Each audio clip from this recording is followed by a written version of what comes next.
If you're a person who struggles to answer the question of the problem of evil to either your skeptic friends or to yourself, this video is for you. We'll go over everything from either common objections, what's right about them, what's wrong about them. We'll go over common answers to the problem of evil and whether they hold up or not. And believe me, there's going to be at least some things you've never heard before. And then we'll even go over the attributes of God because they are very highly relevant to this topic. So stick around, because I'm about to give you a very, very in-depth look at the problem of evil and whether or not God is truly compatible with the world that we live in. Now, of course, in layman's terms, the problem of evil states that because there's so much evil in the world, suffering, and there has been since as far as we've been on this planet, that this is clearly incompatible with an omnibenevolent, omnipotent, all-knowing, and omnipresent God. So with that in mind, let's get to it. Now, many skeptics and many unbelievers of other kinds will try and say, well, why doesn't God just show himself? Why doesn't he heal people? Why doesn't he just do this, that, or the other thing?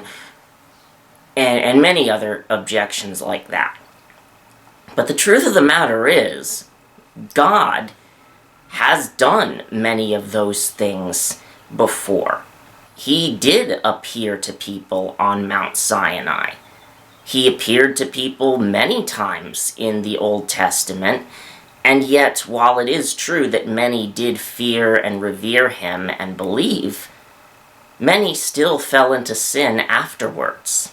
God showed himself on a national level to Israel in many Old Testament ways and guided them when to go to war and when not to. The truth of the matter is that Israel's track record speaks for itself and is more than enough evidence to show that God revealing himself in a way that people can be certain that he exists is not a guarantee for permanent success. Jesus, in not only the Gospels, did miracles, and yes, many people did believe in him. And many people saw the miracles of the apostles in the book of Acts. But just as many people only grew to hate Jesus and his followers all the more. So the truth of the matter is, once again, even if God does do miracles, that does not by any means guarantee that people will choose to continue to love him or that everything will work out in the end. Now, there is evidence that God does miracles today, which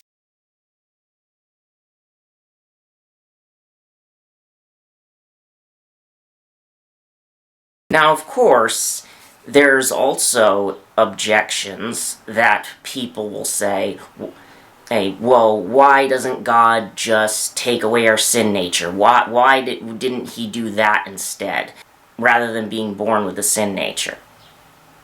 Well, the answer is, he did that. No matter what your interpretation of Genesis is, it is where sin originated from. And at the end of the day, if sin came to people who were not from birth sinners, the only examples that we have of that are really Adam and Eve. And again, think of it this way. Somebody may not be born with a predilection towards smoking or alcohol, but many become addicted despite that, because either it looks appealing or it may, be due to pressure or something else. But there is no other experience outside of the Bible that suggests, oh, well, if God just did things this way, well, then everything would work out. No. And this isn't the only time. God did have a perfect creation with paradise where Satan and 1/3 of the angels still rebelled. Now, 2/3, yes, have not sinned and will not sin, but at the same time, it's not by any means a guarantee that people will do the right thing, or at least not permanently. Now, many people will say, okay, well, that's all well and good, but why can't God just give us free will, but also, at the same time, intervene whenever we're about to do something bad, or things like that? Why can't he just stop, at least in this case of X, Y, and Z, why can't he just do that in his omnipotence? Or they'll phrase it in different ways, but the idea is the same. They still believe that why can't God just at least sometimes interfere with free will, at least to some extent? Well, a lot of these questions have certain unspoken assumptions that we have about God's nature and his attributes, namely his timelessness, as well as his omnipotence, and a few others. Certain well-meaning Christians have tried to simply say, well, he loves us and doesn't want to force us, and there's some truth to that, but by itself, that's not entirely a satisfactory answer, at least not to many skeptics. And just stick with me, because this requires a bit of a dive into God's attributes and certain assumptions that human beings may have, but that may not necessarily be true, or at least certainly aren't proven to be true. Now, let's delve into, for example, God's foreknowledge. Now, many people, in fact, Orthodox theologians have debated this for a long time. How does God really see information? Does he see everything at once? Does he see, time from this complete scale? Some huge timeline or things like that? Does he exist somehow in, the present, past, and future? And the truth is, we really don't know. There's a lot of debate, and we don't really have any first-hand experience to really compare this to or really think about. The truth is, we can't know. Now, why is this relevant? Well, it's very simple. Depending on what you believe or what is actually true of somebody, like a being like God who has that type of a perspective, how in the world can you possibly judge whether the actions are correct, especially since we don't see everything? There's countless things that we may never have dreamed possible that could happen hundreds of years from now, or heck, if the Lord chooses to stay away for this long, maybe even 1,000 years from now. We can't really be sure whether or not taking out one specific bad event would have some sort of butterfly effect. In fact, ironically enough, almost every single movie that involves people trying to do something like change something in a timeline, it has some detrimental, catastrophic effect on it, and it ruins things in the future. Now, true, these are merely TV shows, and the reality may not bear that out, but who knows? Maybe the reality would be even worse than on those TV shows. The truth is, we don't know. Now, if God was merely a finite human being making these decisions and trying to do this, then yes, it would be reckless, because there's no way that you can know what would happen. So yes, I would never tolerate this type of behavior from a mere human being. But God is more than that. The truth of the matter is, we don't really have any basis to say whether or not God has made the right choice or the most beneficial choice, at least in the grand scheme of history. Let's take even a very egregious example, like the death of a child or even the death of a parent. Well, the truth is that, and let me be clear, I'm not saying this is applicable to all situations where the death of either of those is involved. I'm saying it possibly could be the case for some of them. That's it. For example, let's say that possibly as the result of a parent's death, perhaps, one of the parents raises the child by themselves, and this inspires them to maybe want to have more kids simply because they always wanted a sibling but could never have one because their remaining parent, didn't have any more kids. Who knows? And that might not have happened, or maybe they wouldn't have had as many kids when they finally grew up and got married. And as a result of, if God went back and spared the parent or prevented their death, well, that means that there are a few more people who may not have been born as a result of this. They would have only decided to have 2 kids instead of maybe 4, and 2 kids wouldn't exist. The truth is, we really don't know, and as human beings, we're not qualified to make these distinctions.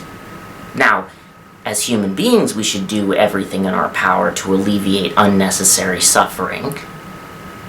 But again, God has a higher perspective than we do, and He's qualified to make those decisions, but we are not. So I'm not saying neglect to help people, because again, only God can make those type of calls. Now, the next question, which has been recently asked, is, well, why can't God, in His omnipotence, just do all the good stuff without the bad stuff? Like, for example, why can't, again, He just use His omnipotence to make it an unbreakable utopia now, and why couldn't He just do, again, the good result that may come as a result of the bad stuff without doing the bad stuff, and many things like that. People will phrase the question differently. But this makes several assumptions about specifically God's attribute of omnipotence. You see, there are many verses in the Bible that do correctly say, for example, is anything too hard for God? And Jesus even says, with man this is impossible, but with God all things are possible. Okay, but here's an assumption about that attribute of God's. We assume that, first of all, that because it's possible, that means that everything is easy for Him. Now, there's also other ways, multiple ways, in which something can be easy or hard. For example, it can be very easy for me to restrain a child physically, but if I have to restrain a child while they're getting a shot or going through an intense, painful procedure, hypothetically, well, mentally speaking, it may be very hard on me. In fact, God, in many cases, because of such evil, like the Israelites sacrificing their babies and burning them as sacrifices to other gods, He couldn't stand to watch it anymore. So some things can be mentally exhausting, even for somebody who may be, physically not have any limitations like God. These are all factors that we frankly don't know about. In fact, let's consider a really advanced question in the world of philosophy. Let's think about, can God do something that's logically impossible? Now, I don't mean physically impossible, like, raising the dead. He can do that. Can God make somebody who is a married bachelor at the same time in the same place? Now, here's where skeptics may want to consider a few things. Because if you say that God can do the logically impossible, then literally every single objection that you can have against the Bible's internal consistency, and honestly, this entire objection goes out the window of the problem of evil.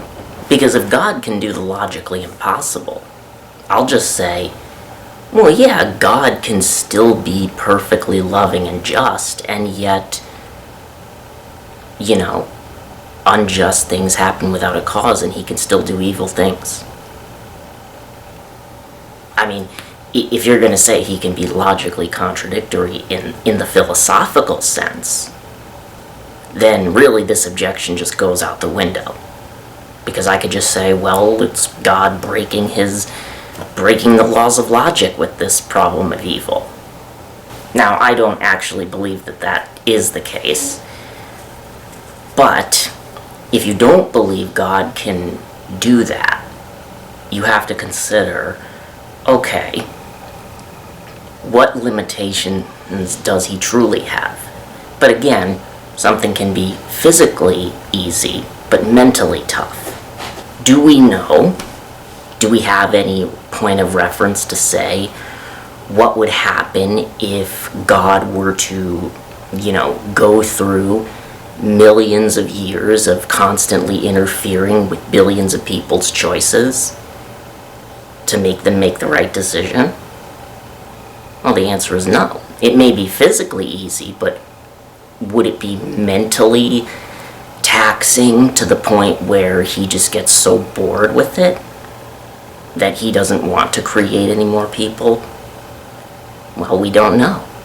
What about in heaven? Because ultimately, in heaven, there is going to be no more pain and no more suffering. And God desires that. But we don't know what it will take to get to that position. We have no idea. We've never accomplished it. We don't know what the effects of being alive for, even thousands of years at a time, let alone millions of years at a time. And far beyond that. We don't know what the consequences or how mentally difficult it might be to do it this way rather than another way. We don't know. We don't know that. We don't have any clue about how mentally difficult it would be for God, or whether it would be truly reasonable to ask him to do that. And like I said, many people might not even be born due to certain people making choices or certain bad circumstances happening to them. As I said in the earlier example, it's a lot. The truth is, there are so many factors that we don't know about. We don't know what it's like to have omnipotent power or anything. We can speculate, but ultimately we don't know. There's so many things about this, about God's attributes, and many different things that we don't know. Maybe he can break the laws of logic, but it is ridiculously mentally straining for him. We don't have any knowledge. And so trying to make an argument saying, well, God can't exist this way because this exists and it's incompatible, we don't know that. You don't have to like the evil that happens. God himself doesn't like a lot of evil that happens. But again, that is not mutually exclusive with God may allow something that he truly doesn't like for the greater good, because doing something about that may have unintended consequences later on. We truly don't know. There's one more thing I have to tell you before the end of this video, if you're going to talk to skeptics about this. Just stick with me for a little bit. I promise this is needed at least to understand if you're gonna talk to skeptics, because if you don't understand this, it'll derail the conversation in so many ways. It's about the burden of proof. Now here's the thing. Ordinarily, Christians, who usually are the ones making a positive claim, namely that God exists, if you make that claim, then you have the burden of proof of showing that. The other person doesn't have to disprove the idea that God exists. However, in this case, the burden of proof is slightly different. The atheist in this case is making a positive claim whether they want to or not. If they say that the world that we live in is incompatible with the biblical God, that is a positive statement, whether they want it to be or not. See, oftentimes atheists will try and say, well, it's not that I don't believe, like, I have positive disproofs of God, I just have a lack of belief in God's existence, simply because, again, I don't have, evidence to believe, so therefore I'm not saying he doesn't exist, I just lack a belief. That's not what they're doing here, if the atheist decides to make this argument.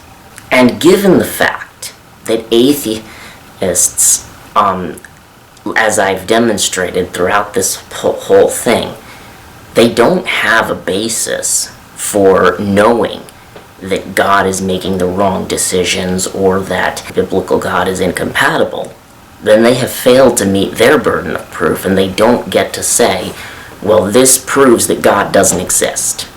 Now, to be fair, there is one thing I should mention. If you disprove and knock down the arguments, you debunking that does not count as positive proof of God's existence. We can have other arguments that do so, that provide positive proof of God's existence, but not this specific thing. Christians cannot prove, based on the evil in the world, that God exists, but atheists can't disprove God's existence based on that either. So thank you so much for watching this. I know it was a bit longer than usual, but I feel this topic really needs to be discussed more often. I should make note that just because I answer the logical problems, that doesn't mean that this is expected to make anybody's grief any easier. So you should seek actual help, like counseling, therapy, if there are any traumatic events that have happened, or, if physically traumatic, hospital if need be. But either way, I hope you learned something, and there will be other videos on the topic of God's existence in the future that I'll do.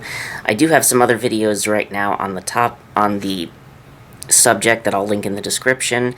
Comment, tell me your thoughts in the comment section, like and subscribe, and I'll see you all very soon.